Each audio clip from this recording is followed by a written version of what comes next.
Y hermanos, en esta mañana, gloria a Jesús. Les voy a pedir por favor que me acompañen en su Biblia. El próximo martes tenemos culto normal. El jueves no vamos a tener clase bíblica porque ya todos los grupos terminaron. El sábado sí tenemos servicio normal y el domingo igual, el servicio de la mañana y el servicio de la tarde. Así que toda la semana, en estos días, ¿verdad?, de Semana Santa, la iglesia estará abierta como regularmente está. Vamos al libro de los Hechos, capítulo 2. Libro de los Hechos, capítulo 2. Quiero compartir brevemente la palabra hoy. No le voy a caer atrás a mi hermano Ronnie, ni a mi hermana Ingrid, ni a mi hermano Rudy. No, hermano, seremos breves. Gloria a Jesús. Hechos 2 del 42, 46 y 47. 3 versículos. Hechos capítulo 2, verso 42, 46 y 47. 2, 4, 6 y 4, 7. Amén. La palabra, el libro de Hechos. Amén. Hechos capítulo 2. Aleluya. La palabra se lee en el nombre del Padre, del Hijo y del Espíritu Santo. Y perseveraban en la doctrina de los apóstoles, en la comunión unos con otros, en el partimiento del pan y en las oraciones. El verso 46. Y perseverando unánimes cada día en el templo y partiendo el pan en las casas, comían juntos con alegría y sencillez de corazón, alabando a Dios y teniendo favor con todo el pueblo. Y el Señor añadía cada día a la iglesia los que habían de ser salvos. Padre, gracias te damos, oh Dios. Gracias por este momento en que vamos a hablar tu palabra. Quiero pedirte que nos dirijas, que pongas tu favor sobre nosotros, que ponga tu gracia y que prepare el corazón de la iglesia y de los amigos para recibir lo que tienes para nosotros en este tiempo. Yo te lo pido, mi Señor, en el nombre de Cristo Jesús. Amén. Amén. Gloria a Jesús. En nuestro tiempo en el Señor hemos visto dos tipos de creyentes. Creyentes que no importa el tiempo, se han mantenido firmes en el Señor a través de los años. Hay personas que han conocido a Cristo hace 10 años, 15 años, 20 años, 30 años. Y todos esos años han estado fielmente sirviendo al Señor. Amén. Pero hay otros que apenas ponen un pie en la iglesia y están buscando la puerta de salida. ¿Por qué? Yo quiero que los niños van a bajar, amén, al primer nivel de 4 a 9 años, todos los niños pueden bajar, amén. ¿Por qué? ¿Cuál es la razón? La razón tiene que ver con perseverar. Hay muchos no creyentes, muchos amigos que dicen, tú ves, yo no me convierto para no ser como ese. Porque ese se convirtió, duró 2 o 3 meses en la iglesia y aquí está en el mundo otra vez. Yo no quiero hacer eso, dicen muchos amigos. Yo quiero, cuando yo tome la decisión de entregar mi vida a Cristo, yo lo quiero hacer porque estoy seguro de la decisión que estoy tomando para entrar y nunca más salir. Lo cierto es que aquel que sale no sale porque pensó salir. Aquel que llega no se va porque planificó estar fuera después de un tiempo. No, la clave está en saber perseverar en el Señor. Todo el que llega con el deseo y la voluntad de poder servir a Dios a través de los años. Sin embargo, producto de las situaciones, de las adversidades, de las pruebas, de los procesos y de la falta de disciplina, mucha gente llega, pero no todos permanecen. No todos permanecen. Por eso hoy queremos hablar del fundamento del creyente que permanece. ¿Alguien entendió? el fundamento del creyente que permanece. Para nadie es un secreto que los tiempos que nosotros estamos viviendo son difíciles. Hermanos, servir a Cristo hoy es un gran reto. Estamos rodeados de tantas adversidades que hacen que la fe en Cristo se mantenga como un gran estandarte. Servir a Cristo hoy no es cosa sencilla. Si no lo hacemos con disciplina, con tesón, con amor, con pasión, será imposible nosotros poder perseverar a través de los años en la fe en Cristo Jesús. Tenemos el entretenimiento número 1 de este siglo, que se llama el celular. El celular nos roba el tiempo, el celular nos envuelve, el celular nos atrae. Y ahora han puesto toda clase de entretenimiento. Tenemos una red por aquí, otra red por allá, otra por allá. Y estamos abrumados. Decía hace un tiempo que usted dura en el celular diariamente cerca de 8 horas. ¿Cómo? Sí. Porque desde que la gente se levanta, lo primero que anda buscando es dónde fue que lo metí. ¿Dónde que anda el muchacho? Eso es lo primero. Hermanos, antes de orar, antes de leer la Biblia, antes de bañarme, antes de cambiarme, lo primero es pasar un tiempo con él. Un tiempo a solas con el celular. Y el celular se ha convertido en un elemento de distracción. El celular no es malo en sí mismo. De hecho, mucha gente sabe sacar un provecho saludable del celular. ¿Por qué? Porque utiliza el celular para cosas espirituales. Usted puede entrar a YouTube y ver una prédica. Usted puede entrar a YouTube y poner adoraciones cristianas. Usted puede descargar la Biblia en su celular. La Biblia puede ser una excelente herramienta. El celular puede ser una excelente herramienta para el creyente, que lo ayude a crecer y que lo ayude a madurar. Ahora, juntamente con lo beneficioso que puede ser el celular, usted se mete ahora a YouTube y ahora hay unos videos cortos, shorts. Y la gente pasa short y se vuelve long. Ahí viendo videos cortos. La gente se mete a TikTok, Dios mío, por esa red tremenda. Eso atrapa a la gente con video. Y los estados de Facebook, los estados de WhatsApp, los estados de Instagram. Es lleno que estamos por todas partes. Y si nos vamos entonces al área del entretenimiento también, lo que es Netflix y las demás plataformas, HBO, etcétera. Entonces la gente está atrapada a lo que le gusta leer noticias y mantenerse actualizado. Entonces va a Twitter. Bueno, ahora se llama X. Ahora estamos llenos por todas partes de redes sociales. Y las redes nos están enredando. Y poco a poco el tiempo que le vamos dedicando al celular y a las redes sociales me va quitando el tiempo que yo debería pasar con el Señor. ¿Por qué? Y a mí me fascina, hermanos, hablar de la iglesia primitiva. Porque en ellos vemos un modelo, vemos un ejemplo de cómo deben vivir los cristianos. Hermanos, el libro de Hechos, yo siempre invito a que usted pueda leer el libro de los Hechos, porque el libro de los Hechos es un eslabón, es un puente que une los evangelios con las epístolas. El libro de los Hechos nos dicen qué pasó con la iglesia después que Cristo ascendió al cielo. ¿Qué ocurrió con los cristianos después que Cristo partió de esta tierra? Y la respuesta está estudiando el libro de los Hechos. El libro de los Hechos está exactamente después de los 4 evangelios. El Nuevo Testamento comienza con el libro de Mateo, luego el libro de Marcos, el libro de Lucas y el libro de Juan. Inmediatamente termina el libro de Juan, comienza el libro de los Hechos. El libro de los Hechos fue escrito por Lucas. Lucas fue el único de los escritores del Nuevo Testamento que no era judío, él era griego. Y la profesión de Lucas, él era médico de profesión. Él no solamente escribió el libro de los Hechos, él también escribió el libro que lleva su nombre, el tercer evangelio, que se llama el Evangelio de Lucas. Es muy meticuloso al escribir. Dios lo usó grandemente para dar detalles del evangelio. Y una de las cosas que él hace donde leímos es narrar cómo era la vida de los primeros cristianos, cómo ellos vivían, cuál era su estilo de vida. Y él dice que ellos perseveraban.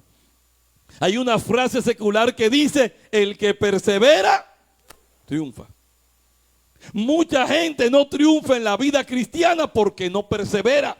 A veces la emoción nos invade. A veces ahí sentados tomamos una decisión emocional y decimos: a partir de hoy me propongo orar 1 hora todos los días, de manera emocional. De manera emocional decimos: voy a leer la Biblia durante este año. Y de manera emocional respondemos: todos los días leeré por lo menos 2 capítulos de la Biblia. Una decisión emocional. Pero inmediatamente salimos, el celular se mete en el medio. Y ya ahora el tiempo de orar, el tiempo de la palabra comienza a ser sustituido por el tiempo del celular. ¿Alguien me está entendiendo? Entonces el apóstol Lucas comienza diciendo: ellos perseveraban. La perseverancia se define como mantenerse constante en la prosecución de lo que se ha comenzado. Es una acción continua, sin pausa y sin retroceso. De manera espiritual decimos que permanecer es el firme compromiso de ser fiel a los mandamientos de Dios a pesar de la tentación, de la oposición o de la adversidad. Perseverar implica quedarme en el lugar durante todo el tiempo que deba estar. El ser humano es inestable. El ser humano comienza las cosas y muchas veces no la termina. A veces los muchachos comienzan a fregar, uno pone a los muchachos a fregar y ellos comienzan a fregar, lo dejan por mitad. O dejan un reguero más grande que el que estaba. A veces usted comienza un curso. Quizás si yo pregunto quién ha comenzado a estudiar inglés en algún momento de su vida, más de la mitad levante la mano. Pero si yo pregunto quién terminó el estudio de inglés, es posible que solamente 1 o 2 mantengan la mano arriba. La gente comienza las cosas y no la termina. ¿Cuántas veces usted se ha propuesto orar todos los días en la mañana? Quizá todos levanten la mano. Y si digo, ¿quién tiene la costumbre de orar todos los días temprano? Entonces otra mitad baje la mano. La gente comienza y no termina, y es porque nos falta perseverancia, nos falta disciplina, nos falta tomar decisiones, no de manera emocional, sino de manera racional, en base a convicciones, en base a decisiones que no sean movidas por el corazón, sino por la decisión firme de hacer lo que es correcto delante de los ojos de nuestro Dios. Dios está buscando gente que persevere. Gente que tome decisiones y la mantenga a través del tiempo. Saben que el libro de los Hechos es un libro de vital importancia, porque en el libro de los Hechos se nos dice, ahí comenzando, que los primeros discípulos, la iglesia primitiva, perseveraba. Y quiero hacerte una lista de las cosas en lo que la iglesia primitiva perseveraba. Y en lo primero que ellos perseveraban era en la doctrina de los apóstoles. Yo quiero que usted le preste atención a esto, porque esto es importante para la iglesia, la doctrina. Estamos viviendo en un tiempo donde a los creyentes no les interesa mucho que le hablen de temas doctrinales. Son aburridos, nos dan sueño, no están cargados de pasión. La gente se ha acostumbrado a que le hablen de cosas del diario vivir, que le hablen de su situación, de su momento. Pero dice la palabra que la iglesia primitiva perseveraba en el fundamento de los apóstoles, en la doctrina de los apóstoles. Ahora, esto es de vital importancia, porque el creyente que no tiene un buen fundamento, cualquier viento de doctrina lo hace caer y lo hace volver atrás. Usted tiene que saber en lo que cree. Usted tiene que saber por qué está aquí sentado, porque si no, cualquier viento de sirena lo va a confundir. Y mucha gente hoy están confundida porque quitaron el fundamento de la palabra de Dios y comenzaron a oír otras cosas. Miren, los apóstoles fueron los hombres que Cristo seleccionó para vertir en ellos lo que Cristo consideraba que era importante. Cristo sabía que su periodo ministerial público iba a ser solamente de 3 años. Pero Cristo dijo, necesito seleccionar a hombres a los que yo pueda instruir, a hombres a los que yo pueda formar, para que cuando yo no esté con ellos, estos hombres continúen mi labor en esta tierra. Y él seleccionó a 12 discípulos, a los que luego se les conoció como los 12 apóstoles. ¿Van conmigo, iglesia? En esos 12 apóstoles, Jesús, desde el momento que se levantaba, estaba con ellos enseñándoles, instruyéndoles, formándoles. Por ende, estos 12 hombres habían tenido a Jesús como su maestro principal, y ellos eran los responsables de continuar las enseñanzas que Cristo le había dado a la iglesia. Entonces, ¿por qué razón es importante fundamentar la fe en la enseñanza de los apóstoles? Porque ellos tuvieron enseñanza de primera mano en la vida de nuestro Señor Jesucristo. Ahora bien, Cristo le dijo a ellos, quisiera que lo busque Harvin, Mateo 28, 19.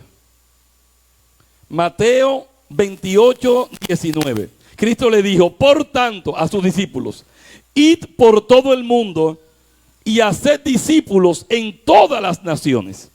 Miren bien, bautizándolos en el nombre del Padre y del Hijo y del Espíritu Santo. Eso fue un mandato que Cristo le dio a sus discípulos. Y el 20 dice, oigan bien, enseñándoles que guarden todas las cosas que os he mandado. Ese es el mandato. Tienen que enseñarle a la gente lo que yo les he mandado a ustedes. Y he aquí, yo estoy con vosotros todos los días hasta el fin del mundo. Entonces, los apóstoles tenían la responsabilidad de enseñarle al pueblo, de enseñarle a la iglesia lo que Cristo le había enseñado. Por eso es importante que la iglesia esté fundamentada en lo que la Biblia dice y lo que los apóstoles enseñaron. Alguien me preguntó recientemente, pastor, ¿por qué nosotros no guardamos el sábado? Si la Biblia habla del sábado, ¿por qué nosotros como cristianos no guardamos el sábado? Y una pregunta importante. Y yo le dije, esto es importante que la iglesia lo sepa. La Biblia está dividida en dos partes, el Antiguo Testamento y el Nuevo Testamento. El Antiguo Testamento es el pacto que Dios hizo con un pueblo, con una nación exclusiva, que era el pueblo de Israel, el pueblo judío. Al pueblo judío, Dios le mandó guardar el sábado. Hasta el día de hoy, la nación judía guarda el sábado. Todo el que nace en un hogar judío guarda el sábado hasta el día de hoy. En el Antiguo Testamento es el pacto de Dios con el pueblo de Israel, con la nación judía. Pero el Nuevo Testamento es el pacto de Dios con la iglesia, con aquellos que quizás no son judíos o que son judíos también, pero que ahora han abrazado la fe en Cristo Jesús. Entonces, en el nuevo pacto o en el Nuevo Testamento, que es la comunión con Cristo, con la iglesia, no existe, y esto es importante, sépalo iglesia, no existe un mandato de Cristo diciéndole a la iglesia que deba guardar el sábado. No hay un mandato. Número 2, no hay un mandato de los apóstoles o de los discípulos que le digan a los gentiles que guarden el sábado. Y número 3, tenemos muchos pasajes en el Nuevo Testamento que libran a los gentiles de la responsabilidad de guardar el sábado. Le voy a dar solamente 3 ejemplos. Número 1, en el libro de los Hechos, capítulo 15, hubo una gran discusión en la iglesia. Que si los gentiles tenían que vivir de la misma forma en que vivían los judíos. Y la iglesia de ese momento, encabezada por el apóstol Pedro y los apóstoles, se reunieron, Hechos capítulo 15, y dijeron, no podemos mandar a los gentiles que guarden la ley como nosotros los judíos la guardamos. Porque ellos han sido agregados por gracia al evangelio de nuestro Señor Jesucristo. Y se le mandaron cartas a las iglesias gentiles diciendo, solamente absténganse de comer comida ahogado, comida con sangre de adoración a los ídolos y de la fornicación. Ese fue el mandato expreso para los gentiles. Cuando seguimos leyendo la Biblia, vamos al libro de Romanos capítulo 14. El libro de Romanos dice, hay unos que consideran que un día es superior a otros. ¿Quiénes son esos unos? Los judíos, que consideran que el sábado es superior a los demás días. Pero hay otros que consideran que todos los días son iguales. ¿Quiénes son esos? Los gentiles. Y el apóstol Pablo dice, el que decide tener un día superior, para el Señor lo guarda. Y el que decide no tener un día superior, para el Señor no lo guarda. Cada uno haga conforme a lo que ha propuesto en su corazón. Número 2. Y el libro de Colosenses, la última cita dice, ya nadie nos juzgue conforme a luna nueva, día de reposo, porque toda esta era una sombra de lo que había de venir. O sea que cuando usted y yo estudiamos la Biblia, nos damos cuenta que no hay ya para los gentiles en todo el Nuevo Testamento una orden y un mandato de que nosotros tengamos que vivir de la forma como vivían los judíos en el Antiguo Testamento. ¿Alguien me está entendiendo, iglesia? Muy bien. Ahora bien, el creyente debe tener un buen fundamento en la palabra de Dios, porque la Biblia tiene el poder de responder a preguntas importantes de mi existencia. La Biblia me dice quién soy, y la Biblia me dice de dónde vengo, y la Biblia también me dice hacia dónde voy. La Biblia me habla de cuál es el propósito en mi vida, de qué hay después de la muerte, cómo puedo ir al cielo, por qué el mundo está lleno de tanta maldad, por qué es tan difícil hacer lo bueno y tan fácil hacer lo malo. La Biblia me dice cómo es Dios, cuáles son las características de Dios, cómo saber lo que Dios desea que yo haga.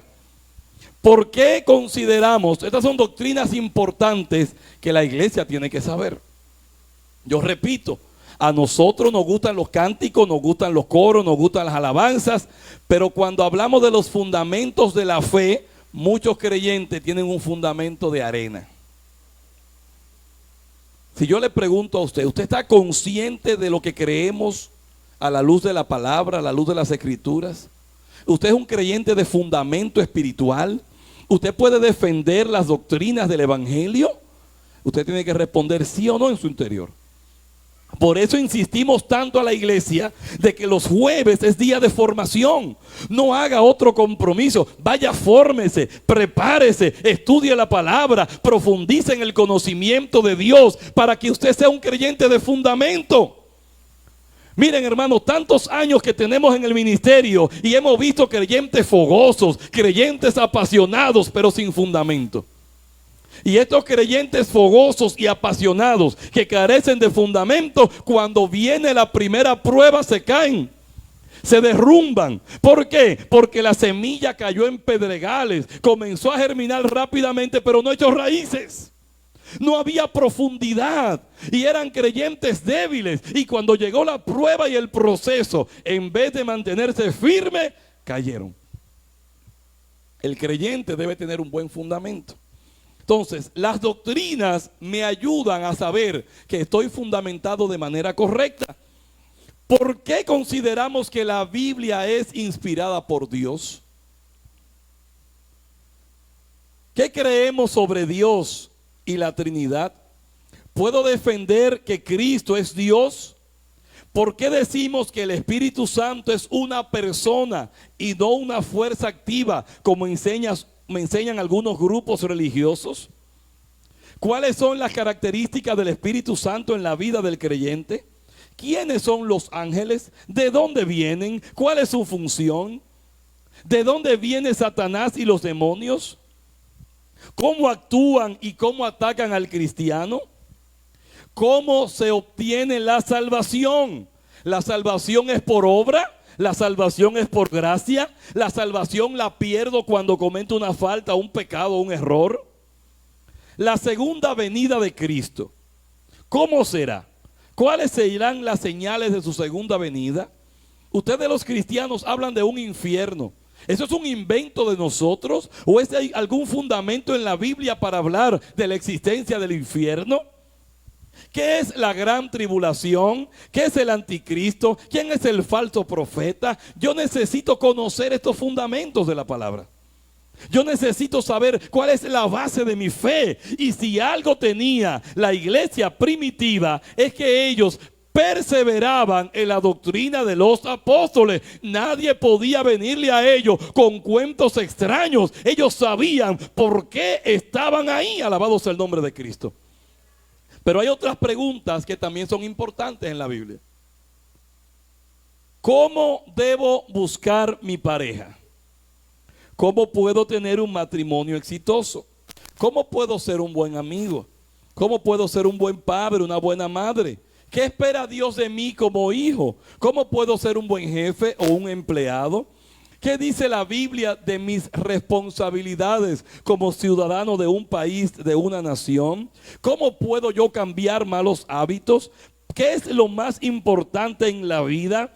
¿Cómo puedo manejar las circunstancias adversas y los eventos injustos que paso en la vida? ¿Cómo puedo ayudar a otros cuando están pasando por dificultades? ¿Se dan cuenta que la Biblia habla de todo? ¿Cómo ser un buen vecino? ¿Cómo ser un buen empleado? ¿Cómo ser un buen jefe? ¿Cómo ser un buen sacerdote de su casa, de su familia? La Biblia nos habla de todo, y teniendo nosotros estas grandes riquezas a nuestra mano, nosotros las descuidamos diariamente. Por eso hoy repito, la iglesia primitiva perseveraba en primer lugar en el fundamento de los apóstoles, en el fundamento de las escrituras, en el fundamento de la palabra. Número uno. Número dos, segundo fundamento de ellos es que la iglesia primitiva tenía comunión unos con otros. La comunión tiene que ver con la unidad de la iglesia. En la iglesia primitiva cada uno no vivía su vida como el llanero solitario, no, era una iglesia unida, era una iglesia que estaban cada uno involucrado en las situaciones del otro. Dice dos cosas la Biblia. Número uno, que los hermanos de la iglesia primitiva comían juntos. Esta gente se reunían a comer y a compartir una comida, y siempre hemos motivado a la iglesia a que tengamos la costumbre de invitarnos a comer. Invítense mutuamente. Y dígale, manito, este domingo te invito a mi casa. He preparado un locrio de cerdo con aguacate para ti. Wow, hermano. ¿Cuál es tu comida favorita? Uy, a mí, ese locrio de arenque o de bacalao. De bacalao, súper. Pues gloria a Dios. Invítense. Intercámbiense teléfonos. La Biblia dice que los hermanos de la iglesia primitiva comían juntos. ¿Y saben cómo lo hacía? Dice la Biblia, con alegría y sencillez de corazón. Si lo que le ponen en la mesa es un arroz blanco con un huevito, cómaselo con gusto y con alegría. Gloria al nombre del Señor. Esa fue la provisión de Dios. Lo hacían con alegría, sin aire de que esto fue lo que usted me invitó a comer. No. Dale gracias a Dios que alguien quiso honrarte, quiso bendecirte, te invitó a su casa, te preparó comida para que tú seas bendecido. Bendito sea el nombre del Señor. Entonces, dice la Biblia que ellos compartían tiempos. Pero número dos, ¿sabe lo que hacían? Dice la Biblia que ellos se ayudaban mutuamente en sus necesidades. Esas necesidades no son solamente económicas. Hay en ocasiones que uno necesita por lo menos a alguien con quien hablar. Alguien que me preste su oído, alguien que me dedique un poco de tiempo. Y dice la Biblia que ellos se ayudaban en sus necesidades, también físicas. A veces hay que ayudar al hermano en sus necesidades físicas. Si no tiene que comer, usted le puede hacer una compra. Si no tiene que vestir, usted le puede regalar un pantalón, una camisa, unos zapatos. Nosotros también podemos ayudar al hermano en sus necesidades. Hay una práctica tan bonita que teníamos antes en las iglesias, cuando una hermana daba a luz. Ay, Dios mío. Cuando una hermana daba a luz, las hermanas se mudaban a esa casa, le limpiaban la casa, le ayudaban con los niños, le lavaban la ropa, le fregaban los trastes, ponían esa casa impecable durante los primeros días después de ese alumbramiento. Porque aunque yo no he dado a luz, pero he estado bien cerca, Hermanos, esos primeros días son difíciles. Esos primeros días no son fáciles. Esa mujer está dolorida, esa mujer está incómoda. El niño por otro lado, y tener hermanos en la fe que digan: tu carga es mi carga, tu problema es mi problema, tu situación es mi situación. Bendito sea el nombre del Señor. Entonces, la iglesia primitiva tenían unidad entre ellos. Número 3. Vimos, número 1, que perseveraban en la doctrina, en el conocimiento, el fundamento de la palabra. Número 2, que había amor entre ellos. Número 3, dice la Biblia que ellos participaban en el partimiento del pan. ¿Qué es el partimiento del pan? Es la celebración de la Santa Cena del Señor. Y la Santa Cena del Señor es recordar que nosotros estamos aquí y decimos que somos salvos por el sacrificio de Cristo en la cruz del Calvario. Eso no se puede olvidar. Yo no puedo pensar que soy salvo porque yo soy obediente a la palabra, porque eso no es verdad. Yo no puedo pensar que soy salvo porque vengo siempre a la iglesia, porque eso no es verdad. Yo soy salvo porque Cristo Jesús el perfecto descendió a la tierra, fue a la cruz del Calvario, murió por mis pecados y me dio salvación y vida eterna. Dice la Biblia que somos salvos por gracia, no por obra. Amén. Entonces ellos se reunían a recordar esto. Cristo dijo: este es mi cuerpo y esta es mi sangre que por vosotros es partido. Hagan esto en memoria de mí. No me olviden, dijo Jesús. No olviden que ustedes son salvos por el sacrificio que hice por ustedes. Y ellos se reunían a recordar esto. A recordar que ellos habían sido salvos por el sacrificio de Cristo en la cruz del Calvario. ¿En qué más perseveraban? Ya hemos dicho 3. Perseveraban en la doctrina, perseveraban en la comunión unos con otros y perseveraban en el partimiento del pan. Número 4, perseveraban en las oraciones. A la carne no le gusta orar. A nuestra carne no le gusta orar. Usted no tiene sueño y de que se pone a orar. A la carne no le gusta orar, es difícil orar. Yo lo reconozco. Hay una lucha entre el espíritu y la carne. Pero la perseverancia no es una decisión que se toma de manera emocional, sino en base a convicciones. Y yo debo orar. Yo debo pasar tiempo con Dios. Y yo le digo a los amigos que están aquí una vez más: ore a Dios. Cuando usted tenga problemas, hable con Dios. Saque un tiempo y doble sus rodillas delante de Dios. No tiene que buscar palabras rebuscadas, no tiene que buscar palabras domingueras, no. Háblele a Dios como usted le hablaría a un amigo sentado a su lado. Dígale sus problemas, sus ansiedades, sus necesidades. Hable con Dios. Desahóguese delante de Dios. Cuando usted y yo hablamos con Dios, le dejamos a Él nuestras cargas, nuestras preocupaciones, nuestras ansiedades. ¿Por qué la iglesia perseveraba? Porque oraba. El creyente que no ora, más tarde que más temprano lo veremos en el mundo.